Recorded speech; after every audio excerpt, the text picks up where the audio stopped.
ನಮಸ್ತೆ ಸ್ನೇಹಿತರೆ, ಇವತ್ತು ನಾವು ಪ್ರಥಮ BA BComನವರಿಗೆ ಇರುವಂತಹ ಇಂಗ್ಲಿಷ್ ಭಾಷಿಕದಲ್ಲಿ ನಾವು ಪದ್ಯ ಭಾಗದ ಅಭ್ಯಾಸವನ್ನು ಮಾಡ್ತಾ ಇದ್ದೇವೆ.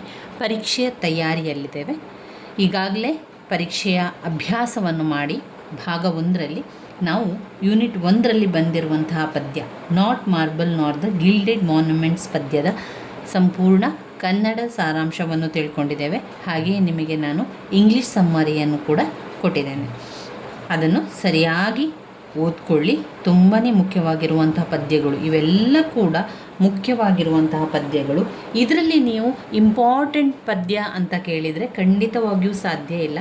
ಯಾಕಂದರೆ ಈ 6 ಪದ್ಯ ಕೂಡ ವೆರಿ ಇಂಪಾರ್ಟೆಂಟ್ ಅಂತ ಹೇಳ್ಬೋದು.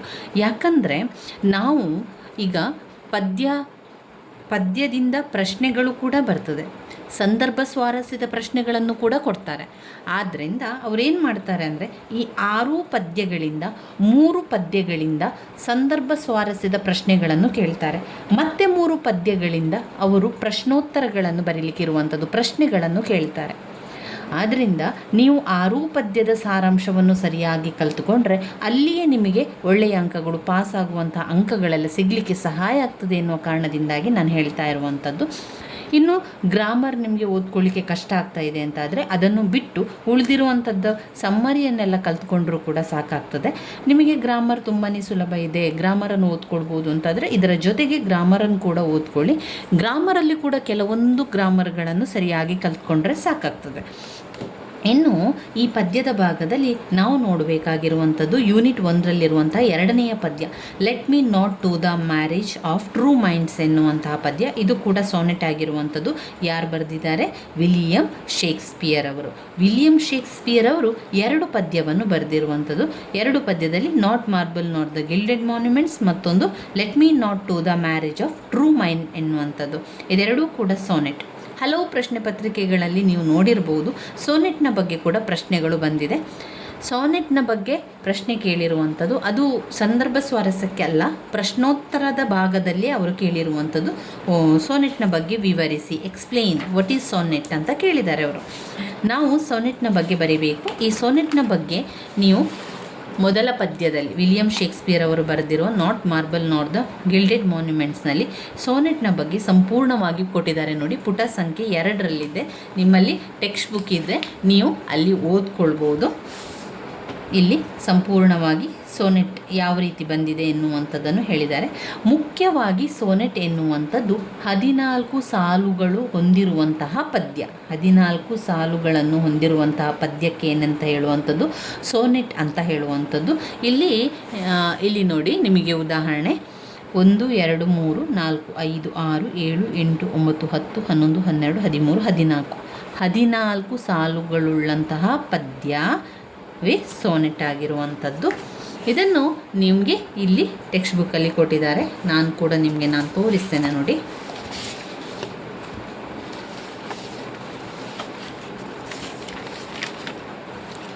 ಇಲ್ಲಿ ಬರ್ಕೊಂಡಿದ್ದೇನೆ ನೋಡಿ. ನಾನು ಸುಲಭವಾಗುವ ರೀತಿಯಲ್ಲಿ ಸರಳವಾಗಿ ಬರ್ಕೊಂಡಿರುವಂಥದ್ದು. ಇಷ್ಟು ಬರೆದ್ರೆ ಸಾಕಾಗ್ತದೆ. ಇನ್ನೂ ಹೆಚ್ಚಿನ ವಿವರಣೆ ಬೇಕು ಅಂತಾದರೆ ನೀವು ಟೆಕ್ಸ್ಟ್ ಬುಕ್ಕನ್ನು ನೋಡ್ಕೊಳ್ಬೋದು, ಅಥವಾ ಗೂಗಲಲ್ಲಿ ಸರ್ಚ್ ಮಾಡಿ. ಇಂಟರ್ನೆಟ್ಟಲ್ಲೆಲ್ಲ ಬೇರೆ ಬೇರೆ ನಿಮಗೆ ಉತ್ತರಗಳು ಇನ್ನಷ್ಟು ವಿವರಣೆಗಳೊಂದಿಗೆ ಎಕ್ಸ್ಪ್ಲೇನ್ನೊಂದಿಗೆ ಸಿಗ್ತದೆ. ನನಗೆ ಬೇಕಾಗುವಷ್ಟು ಅಂದರೆ ಸ್ವಲ್ಪ ಸರಳವಾಗಿ ಸುಲಭವಾಗಿರುವಂಥ ವಾಕ್ಯಗಳನ್ನಷ್ಟೇ ಬರೆದು ಇಟ್ಟಿರುವಂಥದ್ದು.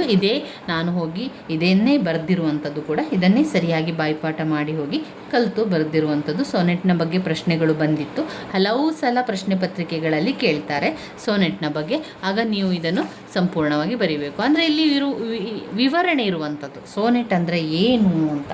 ಅದು 14 ಸಾಲುಗಳು ಇರುವಂತಹ ಒಂದು ಲಿರಿಕ್ಸ್ ಪೋಯಮ್ ಆಗಿದೆ. Sonnet is a lyric poem written in the single stanza. ಆ ಒಂದು ಸಿಂಗಲ್ ಸ್ಟಾನ್ಜಾದಲ್ಲಿ ಅದು ಇರುವಂಥದ್ದು. ಸಿಂಗಲ್ ಆಗಿ ನೋಡಿ, ಇದು ಈಗ ಪದ್ಯಗಳೆಲ್ಲ ಏನು ಮಾಡ್ತಾರೆ, ಕೆಲವು 4-5 ಸಾಲುಗಳು 4-5 ಪ್ಯಾರಾಗ್ರಾಫ್ ರೀತಿಯಲ್ಲಿ ಕೊಡ್ತಾರೆ. ಈ ಸೋನೆಟ್ನಲ್ಲಿ ಹೇಗಿದೆ ನೋಡಿ, ಸಿಂಗಲ್ ಸ್ಟಾನ್ಜಾ. ಈ ಒಂದು ಸಿಂಗಲ್ ಆಗಿ ಅದು ಆ ಪದ್ಯ ನೇರವಾಗಿ ಕೊಡ್ತಾ ಹೋಗಿದ್ದಾರೆ. ಇದರಲ್ಲಿ ಒಂದು ವ್ಯತ್ಯಾಸ ನೀವು ನೋಡ್ಬೋದು. 14 ಸಾಲುಗಳು ಈ ಪದ್ಯದಲ್ಲಿದೆ. ಆ 14 ಸಾಲುಗಳಲ್ಲಿ 2 ಸಾಲು ಪ್ರತ್ಯೇಕವಾಗಿ ಕೊಟ್ಟಿದ್ದಾರೆ. ಮತ್ತೆ 12 ಸಾಲುಗಳು ಒಂದೇ ರೀತಿಯಲ್ಲಿ ಪದ್ಯಗಳು ಹೋಗ್ತದೆ. ಮತ್ತೆ ಉಳಿದಿರುವಂಥ 2 ಸಾಲುಗಳು ಇದೆಯಲ್ಲ, ಅದು ಕಪಲ್ ಆಗಿ ಅಂದರೆ ಜೋಡಿಯಾಗಿ ಎರಡೇ ಎರಡು ಬರುವಂಥದ್ದು ಅದರ ಒಂದು ರೀತಿ ನೀತಿ ಕ್ರಮವಾಗಿರುವಂಥದ್ದು. ಸೋನೆಟ್ ಅಂತ ಬಂದಾಗ ಅಲ್ಲಿ 14 ಸಾಲುಗಳಿರ್ತದೆ. ಸಿಂಗಲ್ ಸ್ಟಾನ್ಸಲಲ್ಲಿ ಅದು ಬರ್ತದೆ. ಹಾಗೆ 14 ಸಾಲುಗಳನ್ನು ಹೊಂದಿರ್ತದೆ. 12 ಸಾಲುಗಳು ಒಟ್ಟಿಗೆ ಇದ್ದು ಮತ್ತೆ 2 ಕಪಲ್ ಆಫ್ ದ ಲೈನ್ ಇರುವಂಥದ್ದು ಆ ಒಂದು ಪದ್ಯದ ಸಾಲುಗಳಲ್ಲಿ ಆ ರೀತಿ ಇರುವಂಥದ್ದು ಅಂತೆಲ್ಲ ಬರೆಯುವಂಥದ್ದು. ಯಾರು? ಶೇಕ್ಸ್ಪಿಯರಿನಿಂದ ಈ ಒಂದು ಸೋನೆಟ್ ಪದ್ಯ ಆರಂಭವಾಗಿದೆ ಅಂತ ಬಂದಿರುವಂಥದ್ದು. ವಿಚ್ ಕನ್ಸಿಸ್ಟ್ ಆಫ್ 14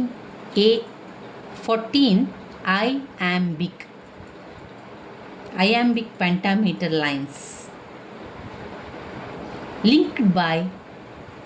ಇಲ್ಲಿ ಅವರು ಮುಖ್ಯವಾಗಿ 14 ಸಾಲುಗಳುಳ್ಳ ಪದ್ಯ ಆಗಿದೆ.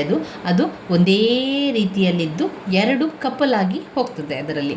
ಇದು the sonnet from originated in ಇಟಾಲಿಯಲ್ಲಿ ಅದರ ನಿಜವಾದ ನೇಟಿವ್. ಈಗ ನಮ್ಮ ತರವಾಡು ಮನೆ ಅಂತ ನಾವು ಯಾವ ರೀತಿ ಕರಿತೇವೆ ಅಲ್ವಾ, ನಮ್ಮ ತರವಾಡು ಮನೆ, ನಮ್ಮ ಕುಟುಂಬದ ಮನೆ ಅಥವಾ ನಮ್ಮ ಅಜ್ಜನ ಒಂದು ಹುಟ್ಟಿದ ಸ್ಥಳ ಇಲ್ಲಿ, ಅದೇ ರೀತಿಯಲ್ಲಿ ಸೋನೆಟ್ ನಿಜವಾಗಿ ಒರಿಜಿನೇಟ್ ಆಗಿರುವಂಥದ್ದು ಇಟಾಲಿಯಲ್ಲಿ.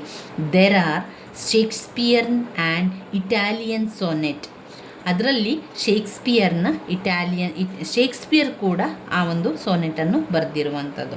Shakespeare sonnet we have 3 parts, 4 lines each and couplet at the end following the rhymes pattern of AB AB CD CD EF EF GG. ಇದು ಈ ಒಂದು ಸೋನೆಟಿನ ಒಂದು ಏನು ಹೇಳ್ತೇವೆ ಪ್ಯಾಟರ್ನ್. ಅದು ಆ ರೀತಿಯಾಗಿ ಪ್ಯಾಟರ್ನ್ ಬರ್ತದೆ. ನೋಡಿ ಇಲ್ಲಿ ನಾವು ನೋಡಬೇಕು. ಮೊದಲ ಸಾಲು AB ಅಂತ ಕೊಟ್ಟಿರ್ತಾರೆ. ಮೊದಲ 4 ಸಾಲು ನೋಡಿ, ಇದು A, ಇದು B, ಇದು A, ಇದು B, ಇದು AB ಇದು ಈ 4 ಸಾಲುಗಳು ಒಂದೇ ರೀತಿಯಲ್ಲಿ 4 ಸಾಲುಗಳು ಒಂದೇ ರೀತಿಯಲ್ಲಿ ಬರ್ತದೆ. ಅದರಿಂದ ಈ 4 ಸಾಲುಗಳು ಏನಿದೆ AB ಸಾಲುಗಳಾಗಿ ಬರ್ತದೆ. AB ಅಂತ ಬರ್ತದೆ. ಮತ್ತೆ 2 ಸಾಲುಗಳಿದೆಯಲ್ಲ, ಮತ್ತೆ ಇದು ಈ ಸಾಲು ಮತ್ತು ಈ ಸಾಲು ಅದು CD ಅಂತ ಬಂದಿದೆ. ಇದು AB ಇದು CD ಅಂತ ಬಂದಿದೆ. ಇದೇನು ಬಂದಿದೆ? ಇದು CD ಅಂತ ಬಂದಿದೆ. ಇದು ಸೋನೆಟ್ಟಿನ ಪ್ಯಾಟರ್ನ್ ಅವರು ಹೇಳ್ತಾ ಇರುವಂಥದ್ದು. ಮೊದಲ 4 ಸಾಲು AB, ಮತ್ತಿನ 4 ಸಾಲು CD. ಅಂದರೆ ಈ 4 ಸಾಲುಗಳು ಒಂದೇ ರೀತಿಯಲ್ಲಿರ್ತದೆ, ಒಂದೇ ರೀತಿಯ ಅರ್ಥ, ಒಂದೇ ರೀತಿಯ ಹೊಂದಾಣಿಕೆ ಅದೆಲ್ಲ ಕೂಡಿರುವಂಥದ್ದು AB. ನಂತರ CD ಮತ್ತೆ 4 ಒಂದೇ ಲೆಕ್ಕದಲ್ಲಿ ಇರುವಂಥದ್ದು. ನಂತರ ಬರುವಂಥದ್ದು EF. ಇದು ಮತ್ತೆರಡು ಇದೆಯಲ್ಲ, ಮತ್ತೆ ಈ 2 ಪದ್ಯಗಳು EF ಅಂತ ಬರುವಂಥದ್ದು. ಮೊದಲ 4 ಸಾಲು AB, ಮತ್ತಿನ 4 ಸಾಲು CD, ಮತ್ತಿನ 4 ಸಾಲು EF. ಕೊನೆಯದಾಗಿ 2 ಕಪಲ್ಗಳು ಅಂದರೆ ಜೋಡಿಯಾಗಿ ನಮಗೆ ಸಿಗ್ತದೆ. ಕೊನೆಯದಾಗಿ 2 ಜೋಡಿ ಇದೆ, ಅದಕ್ಕೆ ನಾವು GG ಅಂತ ಕೊಟ್ಟಿದ್ದಾರೆ. ಅದಕ್ಕೆ ಎಂದು ಕೊಟ್ಟಿದ್ದಾರೆ? GG ಅಂತ ಕೊಟ್ಟಿದ್ದಾರೆ. ಇದು ಸೋನೆಟ್ನ ಪ್ಯಾಟರ್ನ್. ನೀವು ಈ ಒಂದು ಸೋನೆಟ್ನ ಬಗ್ಗೆ ವಿವರಿಸುವಾಗ ಈ ರೀತಿಯಾಗಿ ಬರೀಲೇಬೇಕು. ಅದು ವೆರಿ ಇಂಪಾರ್ಟೆಂಟ್ ಆಗ್ತದೆ. ಹಾಗೆ ಅಲ್ಲಿ ಅದು ನಿಮಗೆ ಹೈಲೈಟ್ ಆಗಿರುವಂಥದ್ದು. ಸೋನೆಟ್ ಅಂದರೆ ಹಾಗೇ ಬರುವಂಥದ್ದು. ಸೋನೆಟ್ ಅಂದರೆ ಅದೇ ರೀತಿಯಲ್ಲಿ 14 ಸಾಲುಗಳು ಇರುವಂತಹ ಸಿಂಗಲ್ ಸ್ಟಾನ್ಸದಲ್ಲೇ ಇರುವಂಥದ್ದು ಸೋನೆಟ್. ಹೌದಾ? ಅದಾದ ನಂತರ ಅದರ ಪ್ಯಾಟರ್ನ್ ಅಂತ ಬಂದಾಗ ಅದು ಬರುವಂಥದ್ದು ಇದೇ ರೀತಿಯಲ್ಲಿ ಹೋಗ್ತದೆ. ಇದೇ ರೀತಿಯಲ್ಲಿ ಆ ಪ್ಯಾಟರ್ನ್ ಬರ್ತಾ ಹೋಗ್ತದೆ. 4 ಸಾಲು AB, ನಂತರ 4 ಸಾಲು CD, ನಂತರ 4 ಸಾಲು EF, ನಂತರ 2 ಸಾಲುಗಳು GG ಮತ್ತು G ಕಪಲೆಟ್ಗಳಾಗಿ ಅದು ಬರುವಂಥದ್ದು. ನೀವು ವಿವರಿಸಬೇಕಾದ್ರೆ ಅದನ್ನೆಲ್ಲವನ್ನು ಕೂಡ ನೀವು ವಿವರಿಸಬೇಕು. ಸೋನೆಟ್ನ ಬಗ್ಗೆ ಬರೀಲಿಕ್ಕೆ ಅವರು ಪ್ರಶ್ನೆ ಕೇಳಿದಾಗ 10 ಅಂಕಕ್ಕೆ ಪ್ರಶ್ನೆಗಳನ್ನು ಕೇಳುವಂಥದ್ದು. ಹಳೆಯ ಪ್ರಶ್ನೆ ಪತ್ರಿಕೆಯನ್ನು ನೀವು ನೋಡ್ಕೊಳ್ಳಿ, ಅದರಲ್ಲಿ ಸೋನೆಟ್ನ ಬಗ್ಗೆ ಪ್ರಶ್ನೆಗಳಿದೆ, ಅದನ್ನು ಸ್ಕಿಪ್ ಮಾಡಬೇಡಿ. ಸರಿಯಾಗಿ ಕಲಿತುಕೊಂಡ್ರೆ ಇದನ್ನು ಚೆನ್ನಾಗಿ ವಿವರಿಸ್ತಾ ಹೋಗ್ಬೋದು. ಇನ್ ಇಟಾಲಿಯನ್ ಸೋನೆಟ್, ಇದು ಇಲ್ಲಿ ನಾನೀಗ ವಿವರಿಸ್ತಾ ಇರುವಂಥದ್ದು ಶೇಕ್ಸ್ಪಿಯರ್ ಅವರ ಸೋನೆಟ್. ಇಟಾಲಿಯನ್ ಸೋನೆಟ್ ಹೇಗೆ ಇದೆ ಅಂತ ಅವ್ರು ಹೇಳ್ತಾ ಇದ್ದಾರೆ ಅಂತ ಹೇಳಿದರೆ, ವಿ ಹ್ಯಾವ್ 2 ಪಾರ್ಟ್ಸ್. ಇಟಾಲಿಯನ್ ಸೋನೆಟ್ಟಲ್ಲಿ 2 ಪಾರ್ಟ್ ಆಗಿ ಮಾಡಿದ್ದಾರೆ. ಶೇಕ್ಸ್ಪಿಯರ್ನವರ ಸೋನೆಟ್ಟಲ್ಲಿ 14 ಸಾಲುಗಳುಳ್ಳಂತಹ ಪದ್ಯವನ್ನು 4 ಆಗಿ ಅದನ್ನು ವಿಂಗಡಿಸಿ ಕೊನೆಯದಾಗಿ 2 ಕಪಲ್ಗಳಿರುವಂಥದ್ದು. ಇಟಾಲಿಯನ್ ಸೋನೆಟ್ ಹೇಗೆ ಇದೆ ಅಂತ ಹೇಳಿದರೆ ಅದನ್ನು 2 ಪಾರ್ಟ್ ಆಗಿ ಮಾಡಿದ್ದಾರೆ. 2 ಪಾರ್ಟ್ ಇರುವಂಥದ್ದು. ಅದರಲ್ಲಿ ಮೊದಲನೇ ಪಾರ್ಟಲ್ಲಿ 8 ಸಾಲುಗಳಿದೆ, ಮತ್ತಿನ ಸಾಲುಗಳಲ್ಲಿ 6 ಸಾಲುಗಳಿದೆ. 8 + 6 14 ಸಾಲು. ಸೋನೆಟ್ ಅಂತ ಬಂದಾಗ, ಪದ್ಯ ಸೋನೆಟ್ ಅಂತ ಬಂದಾಗ 14 ಸಾಲು ಕಂಪಲ್ಸರಿಯಾಗಿ ಇರಲೇಬೇಕು. 14 ಸಾಲು ಇದೆ ಅಂತಾದರೆ ಅದು ಸೋನೆಟ್ಟೆ. 14 ಸಾಲುಗಳಿರುವಂಥ ಪದ್ಯವನ್ನು ಸೋನೆಟ್ ಅಂತಲೇ ಕರೆಯುವಂಥದ್ದು. SONNET ಸೋನೆಟ್ ಅಂತಲೇ ಕರೆಯುವಂಥದ್ದು. ಈ 14 ಸಾಲುಗಳನ್ನು ಬೇರೆ ಬೇರೆ ರೀತಿಯಲ್ಲಿ ವಿಂಗಡಣೆ ಮಾಡ್ತಾರೆ, ಲೈನ್ಗಳನ್ನು. ಅದರಲ್ಲಿ ಶೇಕ್ಸ್ಪಿಯರ್ ಅವರ ಒಂದು ಸೋನೆಟ್ನ ಪ್ಯಾಟರ್ನ್ ಯಾವ ರೀತಿ ಇದೆ ಅಂತ ಹೇಳಿದರೆ, ಮೊದಲ 4 ಸಾಲು, ಮತ್ತಿನ 4 ಸಾಲು, ಮತ್ತಿನ 4 ಸಾಲು, ಕೊನೆಯದಾಗಿ 2 ಸಾಲುಗಳಿದೆ.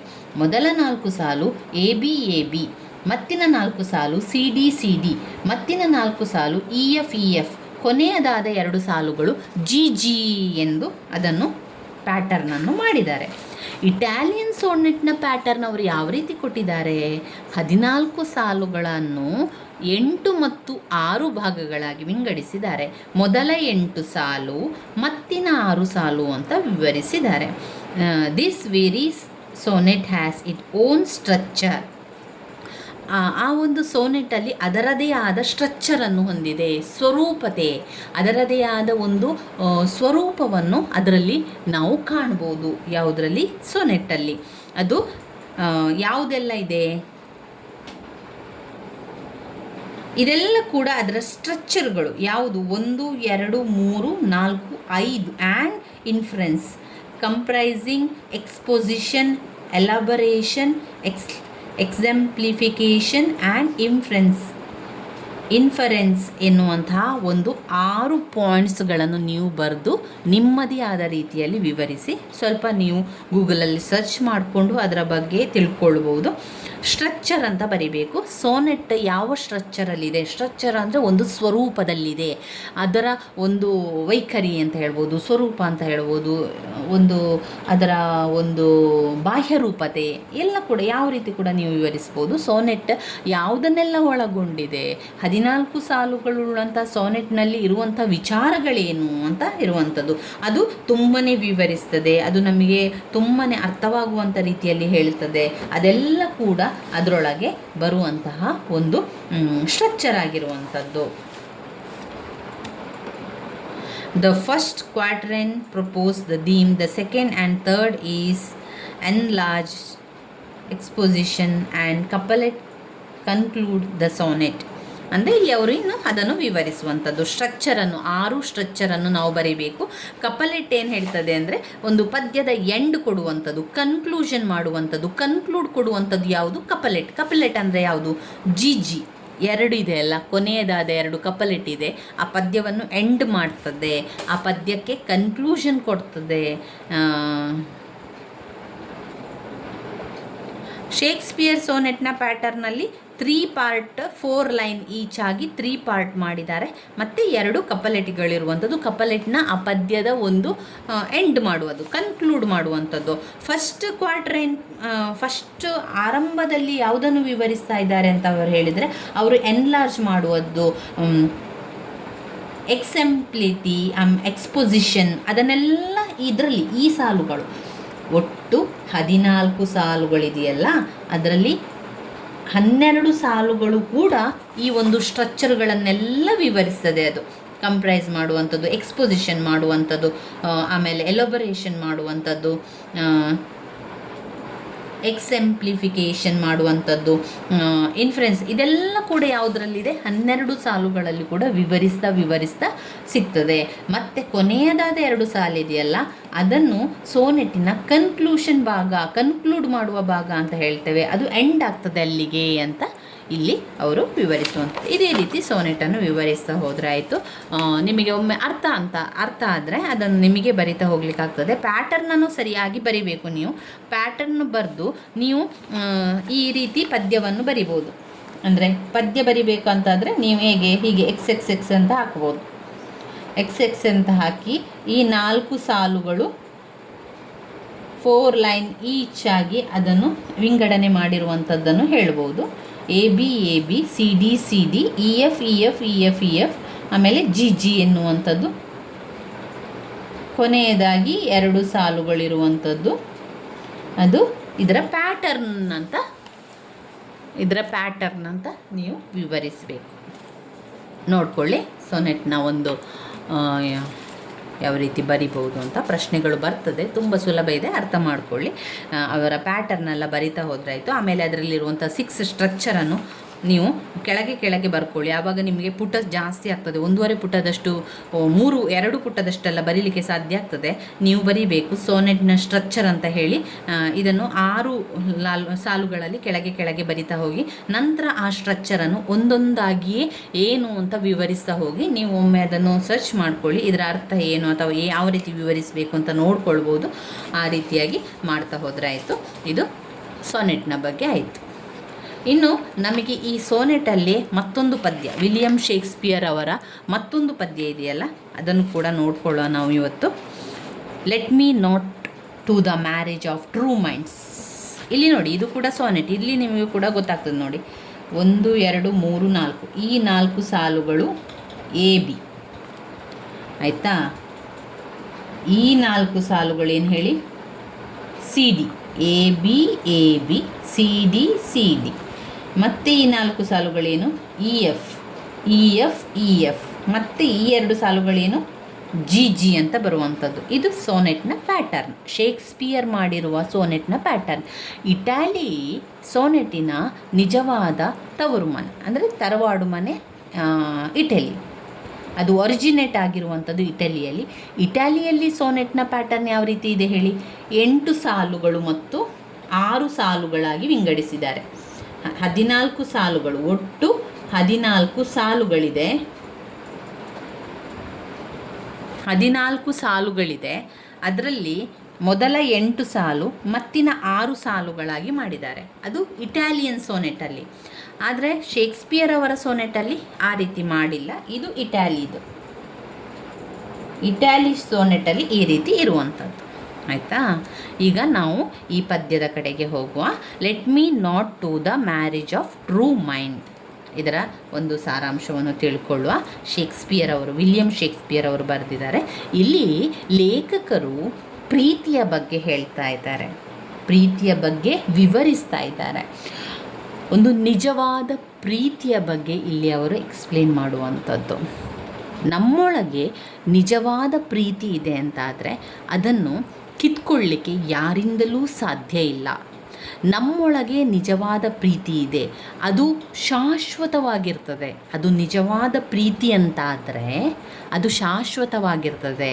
ಅದನ್ನು ಯಾರಿಂದಲೂ ಪಡ್ಕೊಳ್ಳಿಕ್ಕೆ ಸಾಧ್ಯ ಇಲ್ಲ, ಅದನ್ನು ಯಾರಿಂದಲೂ ಕಸಿದುಕೊಳ್ಳಲಿಕ್ಕೆ ಸಾಧ್ಯ ಇಲ್ಲ, ಅದನ್ನು ಯಾರಿಂದಲೂ ಹಾಳು ಮಾಡಲಿಕ್ಕೆ ಸಾಧ್ಯ ಇಲ್ಲ. ಯಾವಾಗ ನಮ್ಮೊಳಗೆ ನಿಜವಾದ ಪ್ರೀತಿ ಇಲ್ಲವೋ, ಹೊರಗಿನ ಪ್ರೀತಿ ಮಾತ್ರ ಇದೆಯೋ, ಅಂಥ ಸಂದರ್ಭದಲ್ಲಿ ಆ ಪ್ರೀತಿ ಶಾಶ್ವತ ಅಲ್ಲ, ಅದು ತಾತ್ಕಾಲಿಕವಾದದ್ದು. ಅದು ಯಾರು ಬೇಕಾದರೂ ಅದನ್ನು ಹಾಳುಗೆಡಬಹುದು, ಯಾರು ಬೇಕಾದರೂ ಅದನ್ನು ಕಿತ್ಕೊಳ್ಬೋದು. ಯಾವಾಗ ನಮ್ಮಲ್ಲಿ ನಿಜವಾದ ಪ್ರೀತಿ ಇರ್ತದೆ, 2 ಜನರ ನಡುವೆ ನಿಜವಾದ ಪ್ರೀತಿ ಇದೆ ಅಂತಾದರೆ ಆ ಒಂದು ಪ್ರೀತಿ ಶಾಶ್ವತವಾಗಿ ಉಳಿತದೆ ಎನ್ನುವಂಥದ್ದೇ ಲೇಖಕರ ಅಭಿಪ್ರಾಯ. ವಿಲಿಯಂ ಶೇಕ್ಸ್ಪಿಯರ್ ಅವರು ಹೇಳುವಂಥದ್ದು, ಈಗ ಮದುವೆ ಆಗುವಂಥದ್ದು 2 ಪ್ರೀತಿಗಳ ನಡುವೆ ಮದುವೆ ಆಗಬೇಕೇ ವಿನಃ 2 ದೇಹಗಳ ಮದುವೆ ಅಲ್ಲ. 2 ದೇಹಗಳ ನಡುವೆ ಮದುವೆ ಆದರೆ ಅದು ಶಾಶ್ವತವಾಗಿರುವುದಿಲ್ಲ. 2 ಮನಸ್ಸುಗಳ ನಡುವೆ ಮದುವೆ ಆಗಬೇಕು. ಆ 2 ಪ್ರೀತಿಗಳ ನಡುವೆ ಮದುವೆ ಇರಬೇಕು. ಅಂತ ಇಲ್ಲಿ ಲೇಖಕರು ವಿವರಿಸ್ತಾ ಹೋಗ್ತಾರೆ. ಅವರು ಇಲ್ಲಿ 116ನೆಯ ಸೋನೆಟ್ ಆಗಿರುವಂಥದ್ದು. ಈ ಒಂದು ಪದ್ಯ 116ನೆಯ ಸೋನೆಟ್. ಅದು ಯಾವುದು? Let me not to the marriage of true mind. ನೋಡಿ, ಇಲ್ಲಿ ನಾನು ಇಂಗ್ಲೀಷ್ ಸಮ್ಮರಿಯನ್ನು ಸಂಪೂರ್ಣವಾಗಿ ಬರ್ಕೊಂಡಿದ್ದೇನೆ.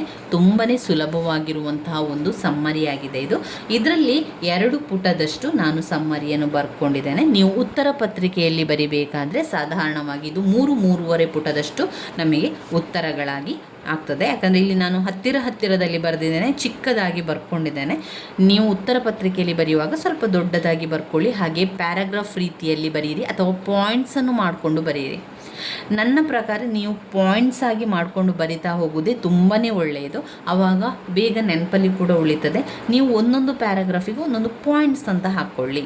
ಅಂದರೆ ಉದಾಹರಣೆಗೆ ಈ ಒಂದು ಸಾಲುಗಳಿದೆ ಅಂತಾದರೆ ಅದಕ್ಕೆ ಟ್ರೂ ಲವ್ ಅಂತ ಹಾಕ್ಕೊಳ್ಳಿ. ಈಗ ಮತ್ತೊಂದು ಪ್ಯಾರಾಗ್ರಾಫ್ ಇದೆ ಅಂತ ಹೇಳಿದರೆ ದ ಡೆಪ್ತ್ ಆಫ್ ಲವ್ ಅಂತ ಹಾಕ್ಕೊಳ್ಳಿ.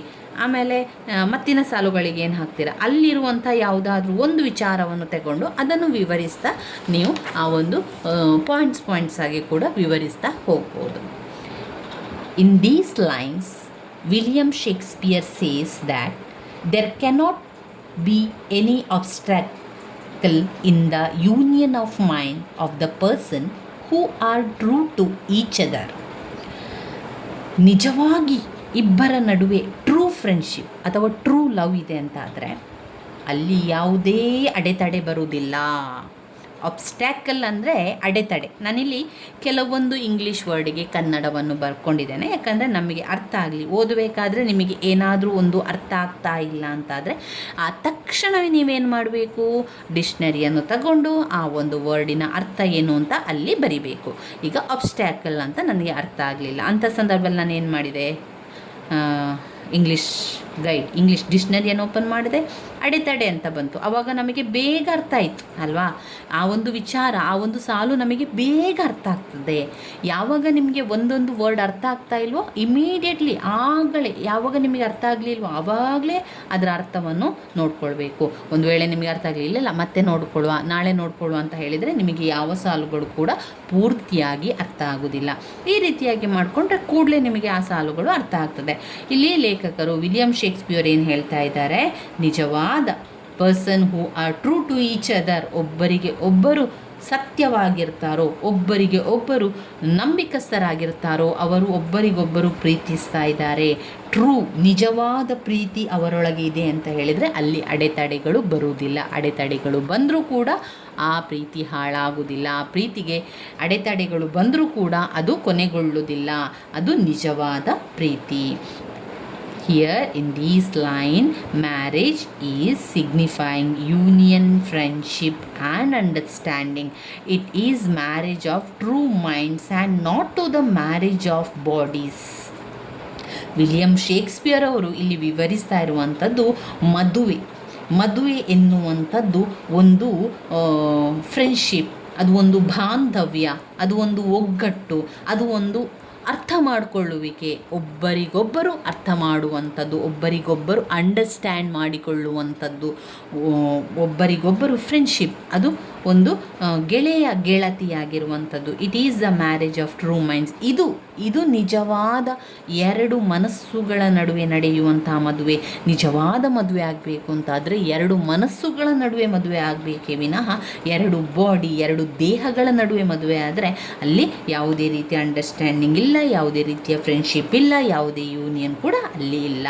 ಅಲ್ಲಿ ನಿಜವಾದ ಪ್ರೀತಿ ಇದೆ ಅಂತಾದರೆ ಆ ಮದುವೆ ನಿಜವಾಗಿಯೂ ಕೂಡ ಗಟ್ಟಿಯಾಗಿರ್ತದೆ. In other words, this marriage of two true minds is true love, and this true love never changes with the passage of time and circumstances. ನೋಡಿ, ನಿಜವಾದ ಪ್ರೀತಿ ಎರಡು ಜನರ ನಡುವೆ ಇದೆ ಅಂತಾದರೆ ಎಷ್ಟು ವರ್ಷ ಕಳೆದ ನಂತರ ಕೂಡ ಆ ಪ್ರೀತಿ ಹಾಗೆ ಇರ್ತದೆ. ಯಾವಾಗ ಅದು ನಿಜವಾದ ಪ್ರೀತಿ ಅಲ್ವೋ, ವರ್ಷ ವರ್ಷ ವರ್ಷ ಹೋದಾಗೆ ದೂರ ದೂರ ದೂರ ದೂರ ದೂರ ಆಗ್ತಾನೆ ಹೋಗ್ತದೆ.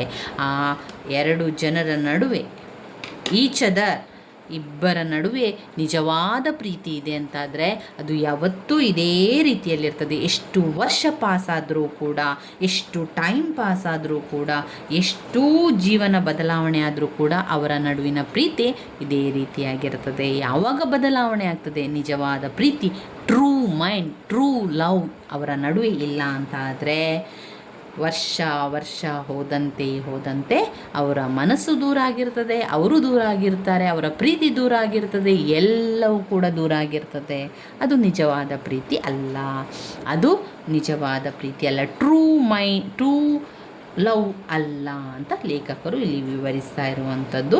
ನಿಜವಾದ ಪ್ರೀತಿ ಇರುವಂಥದ್ದು ನಿಜವಾದ ಒಂದು ಮನಸ್ಸು, ಸ್ವಚ್ಛವಾದ ಮನಸ್ಸು, ನಿಜವಾದ ಪ್ರೀತಿ, ಟ್ರೂ ಲವ್ ಇರುವಂಥದ್ದು, true mind.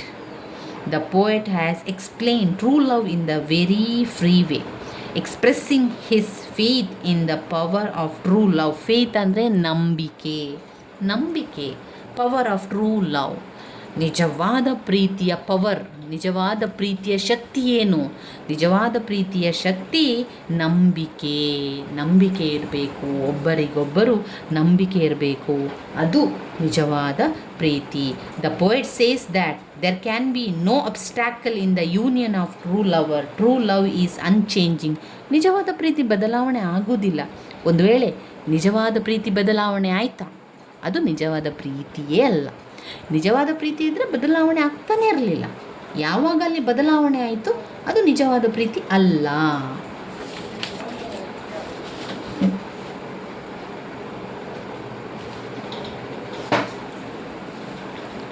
ಇನ್ನು ಲೇಖಕರಾದ ವಿಲಿಯಂ ಶೇಕ್ಸ್ಪಿಯರ್ ಇನ್ನೂ ಪ್ರೀತಿಯ ಬಗ್ಗೆ ಹೇಳ್ತಾ ಇದ್ದಾರೆ, ಪ್ರೀತಿಯ ಬಗ್ಗೆ ಹೇಳ್ತಾ ಇದ್ದಾರೆ.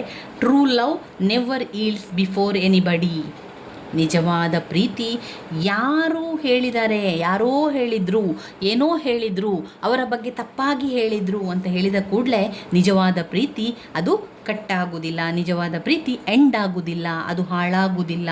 ನಿಜವಾದ ಪ್ರೀತಿ ಯಾರು ಏನೇ ಹೇಳಿದರೂ ಕೂಡ, ಯಾರು ಏನೇ ಅದನ್ನು ತಿರುಚಿ ಹೇಳಿದರೂ ಕೂಡ ಅದು ಹಾಳಾಗಿ ಹೋಗ್ತದೆ, ಅದು ಕಟ್ಟಾಗಿ ಹೋಗ್ತದೆ. ಅದನ್ನು ನಂಬ್ತಾರೆ ಅವರು. ಯಾವಾಗ ಒಂದು ನಿಜವಾದ ಪ್ರೀತಿಯನ್ನು ಮತ್ತೊಮ್ಮೆ ವಿಲಿಯಂ ಶೇಕ್ಸ್ಪಿಯರ್ ಅವರು ಯಾವುದಕ್ಕೆ ಹೋಲಿಸ್ತಾ ಇದ್ದಾರೆ? ಇಲ್ಲಿ ಧ್ರುವ ತಾರೆಗೆ ಹೋಲಿಸ್ತಾ ಇದ್ದಾರೆ, ಪೋಲ್ ಸ್ಟಾರಿಗೆ ಕೂಡ ಅವರು ಹೋಲಿಸ್ತಾ ಇದ್ದಾರೆ.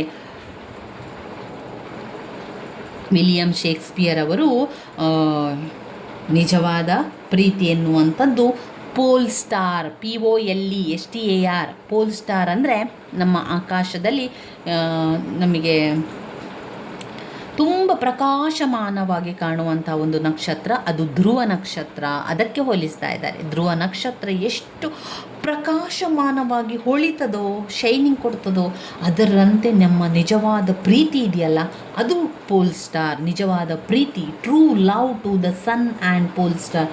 ನಿಜವಾದ ಪ್ರೀತಿ ಎನ್ನುವಂಥದ್ದು ಸೂರ್ಯ, ನಿಜವಾದ ಪ್ರೀತಿ ಎನ್ನುವಂಥದ್ದು ಧ್ರುವ ನಕ್ಷತ್ರ. ಇನ್ನೂ ಹೇಳ್ತಾ ಇದ್ದಾರೆ, ವಿಲಿಯಂ ಶೇಕ್ಸ್ಪಿಯರ್ ಹೇಳ್ತಾರೆ, ನಿಜವಾದ ಲವ್ ಇದೆಯಲ್ಲ, true love is a permanent, ಅದು ಶಾಶ್ವತ. ನಿಜವಾದ ಪ್ರೀತಿ ಎನ್ನುವಂಥದ್ದು ಶಾಶ್ವತ. True love is a permanent and fixed. ಅದು ಯಾವತ್ತೂ ಫಿಕ್ಸ್ ಆಗಿರ್ತದೆ. ಅದನ್ನು ಕದಲಿಸಲಿಕ್ಕೆ ಯಾರಿಂದಲೂ ಸಾಧ್ಯ ಇಲ್ಲ, ಅಥವಾ ಅದನ್ನು ಕಟ್ ಮಾಡಲಿಕ್ಕೆ ಯಾರಿಂದಲೂ ಸಾಧ್ಯ ಇಲ್ಲ. ಅದು ಶಾಶ್ವತವಾಗಿರುವಂಥದ್ದೇ ಟ್ರೂ ಲವ್, ನಿಜವಾದ love. True love is permanent and fixed like sun and the pole star in the universe. ಒಂದು ಯೂನಿವರ್ಸಲ್ಲಿ ಯಾವ ರೀತಿ ಧ್ರುವ ನಕ್ಷತ್ರ ಏಕಾಂಗಿಯಾಗಿದ್ದು ಹೊಳಿತದೋ ಅದೇ ರೀತಿಯಲ್ಲಿ ನಿಜವಾದ ಪ್ರೀತಿ ಎನ್ನುವಂಥದ್ದು ಯಾವಾಗಲೂ ಹೊಳಿತಾ ಇರ್ತದೆ. ನಿಜವಾದ ಪ್ರೀತಿ ಎನ್ನುವಂಥದ್ದು ಸೂರ್ಯನ ಹಾಗೆ ಹೊಳಿತಾ ಇರ್ತದೆ. ನಿಜವಾದ ಪ್ರೀತಿ ಎನ್ನುವಂಥದ್ದು ಪರ್ಮನೆಂಟ್ ಆಗಿರುವಂಥದ್ದು, ಅದು ಶಾಶ್ವತವಾದ ಬಂದಿ. ನಿಜವಾದ ಪ್ರೀತಿ ಎನ್ನುವಂಥದ್ದು ಫಿಕ್ಸ್ಡ್ ಆಗಿರುವಂತಹ ಒಂದು ಯಾವ ರೀತಿ ಫಿಕ್ಸ್ಡ್ ಆಗಿರ್ತಾನೆ, ಯಾವ ರೀತಿ ಧ್ರುವ ನಕ್ಷತ್ರ ಫಿಕ್ಸ್ಡ್ ಆಗಿರುವಂಥದ್ದು ಅಂದರೆ ಅಲ್ಲೇ ಸ್ಟಕ್ ಆಗಿರುವಂಥದ್ದು, ಅಲ್ಲೇ ಇರ್ತದೆ, ಎಲ್ಲೂ ಕೂಡ ಹೋಗುವುದಿಲ್ಲ. ಅದೇ ರೀತಿಯಲ್ಲಿ ನಿಜವಾದ ಪ್ರೀತಿ ಎನ್ನುವಂಥದ್ದು ಅದೇ. ಯಾರು ಏನೇ ಹೇಳಿದರೂ ಕೂಡ ಅದು ಬದಲಾವಣೆ ಆಗುವುದಿಲ್ಲ. ಒಟ್ಟಿನಲ್ಲಿ ವಿಲಿಯಂ ಶೇಕ್ಸ್ಪಿಯರ್ ಅವರು ಮತ್ತೆ ಹೇಳುವಂಥದ್ದು true love let me not to the marriage of true love. ಅವರು ಒಟ್ಟಿನಲ್ಲಿ ಹೇಳುವಂಥದ್ದು ಟ್ರೂ ಲವ್ ಯಾವತ್ತೂ ಹಾಳಾಗುವುದಿಲ್ಲ. ಟ್ರೂ ಲವ್ ಡೆಸ್ಟ್ರಾಯ್ ಆಗೋದಿಲ್ಲ. ಒಂದು ವೇಳೆ ಅದು ಡೆಸ್ಟ್ರಾಯ್ ಆಯಿತು ಅಂತ ಇಟ್ಕೊಳ್ಳಿ, ಅಂಥ ಸಂದರ್ಭದಲ್ಲಿ ಅಥವಾ ಅದು ಹಾಳಾಯಿತು, ಅದು ಕಟ್ಟಾಯಿತು, ಅಥವಾ ಅದು ಡೆಸ್ಟ್ರಾಯ್ ಆಯಿತು ಅಂತ ಆದರೆ ಅದು ನಿಜವಾದ ಪ್ರೀತಿಯಲ್ಲ. ನಿಜವಾದ ಪ್ರೀತಿ ಆದರೆ ಹಾಗೆ ಆಗೋದೇ ಇಲ್ಲ. ನಿಜವಾದ ಪ್ರೀತಿ ಇದ್ದರೆ ಅಲ್ಲಿ ಏನೇ ಕಷ್ಟ ಬಂದರೂ ಕೂಡ ಅದನ್ನು ಎದುರಿಸುವಂಥ ಶಕ್ತಿ ನಮಗೆ ಬರ್ತದೆ. ಅದನ್ನು ಎದುರಿಸಿಕೊಂಡು ನಾವು ಹೋಗ್ತೇವೆ. ಅಲ್ಲದಿದ್ದರೆ ನಾವು ಅದನ್ನು ಯಾವುದೇ ವಿರುದ್ಧವಾಗಿ ಯಾರು ಹೇಳಿದರೂ ಅದನ್ನು ನಾವು ನಂಬುವುದಿಲ್ಲ. ನಿಜವಾದ ಪ್ರೀತಿ ಇದ್ದಲ್ಲಿ, ಒಂದು ವೇಳೆ ಅಲ್ಲಿ ನಿಜವಾದ ಪ್ರೀತಿ ಇಲ್ಲ ಅಂತಾದರೆ ಅದನ್ನೆಲ್ಲವನ್ನು ನಾವು ನಂಬ್ತೇವೆ, ನಾವು ಕೂಡ ಬದಲಾಗ್ತೇವೆ. ಕಾಲ ಹೋದಂತೆ ಅದರ ಪ್ರೀತಿ ಕಡಿಮೆ ಆಗ್ತದೆ. ಕಾಲ ಹೋದಂತೆ ನಿಧಾನದಲ್ಲಿ ಪ್ರೀತಿ ದೂರ ದೂರ ದೂರ ಆಗ್ತಾನೆ ಹೋಗ್ತದೆ. ಡೆಪ್ತ್ ಆಫ್ ಲವ್, ಪ್ರೀತಿ ನಿಜವಾದ ಆಳ ಇದೆಯಲ್ಲ, ಅದು ಆಳವಾಗಿ ಬೇರೂರಿದರೆ ಅದನ್ನು ಯಾವತ್ತೂ ದೂರ ಮಾಡಲಿಕ್ಕೆ ಸಾಧ್ಯ ಇಲ್ಲ. True love are the spiritual love is not at all affected by death. ಸಾವಿಗೆ, ನಿಜವಾದ ಪ್ರೀತಿ ಎನ್ನುವಂಥದ್ದು ಸಾವಿಗೆ ಯಾವತ್ತೂ ಎಫೆಕ್ಟ್ ಆಗೋದಿಲ್ಲ. ಅದು ಯಾವುದಕ್ಕೂ ಕೂಡ ತೊಂದರೆ ಆಗೋದಿಲ್ಲ. ಅದಕ್ಕೆ ಅದರದೇ ಆದ ಶಕ್ತಿ ಇದೆ. In the end of the poet makes claim, he asserts that if anybody can prove him wrong. ಈಗ ಲೇಖಕರು ವಿಲಿಯಂ ಶೇಕ್ಸ್ಪಿಯರ್ ಹೇಳ್ತಾ ಇದ್ದಾರೆ, ಯಾರು ಬೇಕಾದರೂ ಬಂದು ಪ್ರೂವ್ ಮಾಡಿ, ನಿಜವಾದ ಪ್ರೀತಿ ಏನೂ ಆಗೋದಿಲ್ಲ, ನಿಜವಾದ ಪ್ರೀತಿ ಡೆಸ್ಟ್ರಾಯ್ ಆಗೋದಿಲ್ಲ. ಒಂದು ವೇಳೆ ನಿಜವಾದ ಪ್ರೀತಿ ಹಾಗೆ ಆಯಿತು ಅಂತ ಆದರೆ ಅದು ನಿಜವಾದ ಪ್ರೀತಿ ಅಲ್ಲ, ಅದರೊಳಗಿರುವಂಥದ್ದು ನಿಜವಾದ ಪ್ರೀತಿ ಅಲ್ಲ, ಅದು ಟ್ರೂ ಲವ್ ಅಲ್ಲವೇ ಅಲ್ಲ ಅಂತ ಲೇಖಕರ ಒಂದು ವಾದವಾಗಿದೆ. True love is a constant, ಅದು ಯಾವತ್ತೂ ನಿರಂತರ, ಅದು ಇಮ್ಮಾರ್ಟಲ್, ಅದು ಯಾವತ್ತೂ ಅಮರ. And its sources of guidance of the lover in life. ಅವರ ಒಂದು ಮೂಲ, ಅದು ಪ್ರೀತಿಯ ಮೂಲ ಆಗಿರ್ತದೆ. ಅದು ಯಾವತ್ತೂ ಅಮರ, ಅದು ಯಾವತ್ತೂ ಶಾಶ್ವತ ಅಂತ ಅವರಿಲ್ಲಿ ವಿವರಿಸ್ತಾ ಇರುವಂಥದ್ದು. ಇದು ಇಂಗ್ಲೀಷ್ನಲ್ಲಿರುವಂಥ ಸಂಪೂರ್ಣ ಸಮ್ಮರಿಯಾಗಿದೆ. ಸುಲಭದಲ್ಲಿ ಸರಳವಾಗಿ ನಾನು ಬರೆದಿರುವಂಥದ್ದು. ನಿಮಗೆ ಇದು ಓಕೆ, ಇದನ್ನು ನೀವು ಓದ್ಕೊಳ್ಬೋದು ಅಂತಾದರೆ ನೀವು ಸ್ಕ್ರೀನ್ಶಾಟ್ ತೆಗೆದುಕೊಂಡು ಅದನ್ನು ಬರ್ಕೊಳ್ಳಿ, ಅಥವಾ ನೀವು ಪಾಯಿಂಟ್ಸ್ ಬುಕ್ಕಲ್ಲಿ ಬರಿತೀರಿ ಅಂತಾದರೆ ಅದನ್ನು ಪಾಯಿಂಟ್ಸ್ ಬುಕ್ಕಲ್ಲಿ ಬರ್ಕೊಳ್ಳಿ ಸ್ನೇಹಿತರೆ. ಇದನ್ನು ನಿಮಗೆ 3-3.5 ಪುಟದಷ್ಟು ಬರೀಲಿಕ್ಕೆ ಸಾಧ್ಯ ಆಗ್ತದೆ. ತುಂಬಾ ಮುಖ್ಯವಾಗಿರುವಂಥ ಪದ್ಯದಲ್ಲಿ ನಾನು ಎಲ್ಲವನ್ನು ಕೂಡ ಹೇಳ್ತೇನೆ. 6 ಪದ್ಯ ಕೂಡ ವೆರಿ ವೆರಿ ಇಂಪಾರ್ಟೆಂಟ್. 6 ಪದ್ಯದಿಂದಲೂ ಕೂಡ ಅವರೇನು ಮಾಡ್ತಾರೆ, 3 ಪದ್ಯ ಸಂದರ್ಭ ಸ್ವಾರಸ್ಯ ಪ್ರಶ್ನೆ ಕೇಳ್ತಾರೆ, ಮತ್ತು 3 ಪದ್ಯ ಪ್ರಶ್ನೋತ್ತರಗಳನ್ನು ಕೇಳ್ತಾರೆ. ಆದ್ದರಿಂದ 6 ಪದ್ಯ ಕೂಡ ವೆರಿ ವೆರಿ ಇಂಪಾರ್ಟೆಂಟ್. ನಮಗೆ ಯಾವಾಗ ಗ್ರಾಮರ್ ಕಷ್ಟ ಅಂತ ಅನ್ನಿಸ್ತದ, ಯಾವಾಗ ನಮಗೆ ಪಾಠದ ಭಾಗ ಕಷ್ಟ ಅಂತ ಅನ್ನಿಸ್ತದ, ಅವಾಗೆಲ್ಲ ನಾವೇನು ಮಾಡಬೇಕಾಗಿರುವಂಥದ್ದು ಅಂದರೆ ಸಂಪೂರ್ಣ ಪದ್ಯವನ್ನು ಸಮ್ಮರಿಯನ್ನು ಕಲಿಬೇಕು. ಹಾಗೆ ಪಾಠದ ಕೆಲವೊಂದು ವೆರಿ ವೆರಿ ಇಂಪಾರ್ಟೆಂಟ್ ಆಗಿರುವಂಥ ಪಾಠದ ಸಮ್ಮರಿಯನ್ನು ಕಲ್ತ್ಕೊಂಡ್ರೆ ಸಾಕು. ಅಷ್ಟು ಕಲ್ತ್ಕೊಂಡು ಹೋಗಿ ಬರಿಬೋದು, ಹಾಗೆ ಮಾಡ್ಕೊಳ್ಬೇಕು. ಆವಾಗ ನಾವೇನು ಮಾಡ್ಬೋದು, ಗ್ರಾಮರ್ ಬಗ್ಗೆ ಹೆಚ್ಚು ಚಿಂತೆ ಮಾಡಬೇಕು ಅಂತ ಇಲ್ಲ, ಗ್ರಾಮರ್ ಬಗ್ಗೆ ಹೆಚ್ಚು ತಲೆ ಕೆಡಿಸಿಕೊಳ್ಬೇಕು ಅಂತ ಇಲ್ಲ. ಈ ರೀತಿಯಾಗಿ ಮಾಡ್ಕೊಳ್ಳಿ ಸ್ನೇಹಿತರೆ. ಪುಟ ಸಂಖ್ಯೆ 7ರಲ್ಲಿ ಪದ್ಯ ಇದೆ, ಹಾಗೆ ಅನಾಲಿಸಿಸ್ ಕೂಡ ಮಾಡಿದ್ದಾರೆ. ಪುಟ ಸಂಖ್ಯೆ 8ರಲ್ಲಿದೆ ನೋಡಿ, ಅದು 116ನೇ ಸೊನೆಟ್ ಆಗಿರುವಂಥದ್ದು.